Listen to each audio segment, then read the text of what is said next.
Okay, so I thought I'd just give you a quick run through of this Russian Revolution revision guide, workbook, and quiz resource. Okay, I've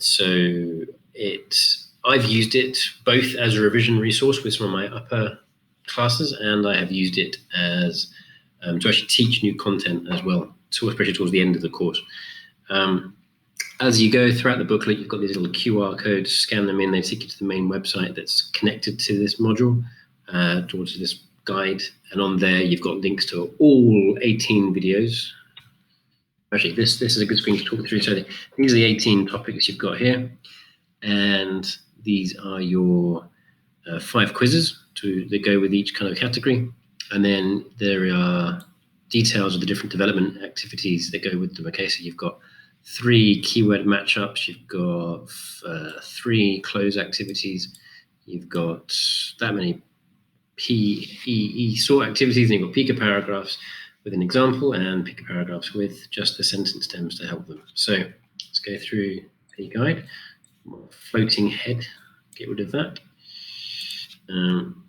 So as I said, so 18 topics, 18 videos, just like this one for each of the topics. So it's a good resource to set as revision, but like for home study, self-study, they could use these, I hope, to kind of swat up and learn new content. You could use it for flip learning, give this to them before the lesson so they can come in ready to talk about it.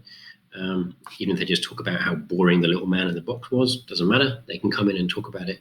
They've got something, a reference point to begin conversations with. Say I teach this in an international school, so I've put a reasonable focus on vocabulary and EAL, as you'll see as we go through every slide. Every topic's got an EAL keyword section. There are 60 plus keywords in total. The links exist on each slide as well to take you to the relevant website that hosts the quizzes and the lessons.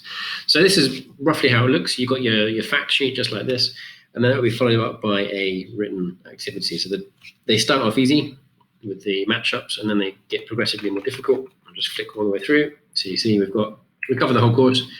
February Revolution, go back, we get first 1905 Revolution, then First World War, just go through the narrative of it.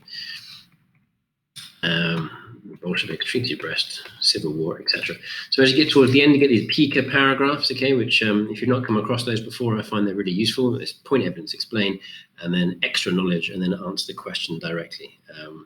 I use them and with great success. I find it more effective than saying peel paragraphs, for example. And I like this one because it makes sure that they goes back to the actual question that they're answering, and they can continually remind themselves as they go through the question what it is they're meant to be talking about. So I always find that's quite useful. So we get a series of these sort of questions. Explain 2 causes. These questions are loosely based on the IGCSE from Edexcel, but it's quite generic. The pica paragraphs are, and they explain 2 causes, and then sometimes it's explained 2 consequences. I mean, I'm sure they fit into every national system and to every exam board. So, it's just good practice. And as you go on, you lose the example, and they've got just the sentence stems instead. Okay, so that is essentially the task. And right at the end, there is, if you haven't read It on a Train, it's a great book. And so I've written a blog post about it to save you and your students probably quite a bit of time. You can just read through the blog post, and there's like a challenge task to do on that instead. Okay, if you haven't done so yet, check out Wolsey Academy website, and there are some more revision guides there available, and as well as some free history games which focus on the medieval period. Okay, so that is it. Let me go back to the beginning. I hope it is useful. If you find mistakes with this, and you will find mistakes because I'm hopeless, please contact me via the website, and then I can make the changes.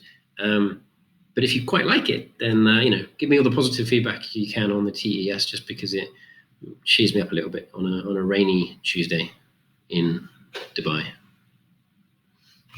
Thanks. Hope it helped.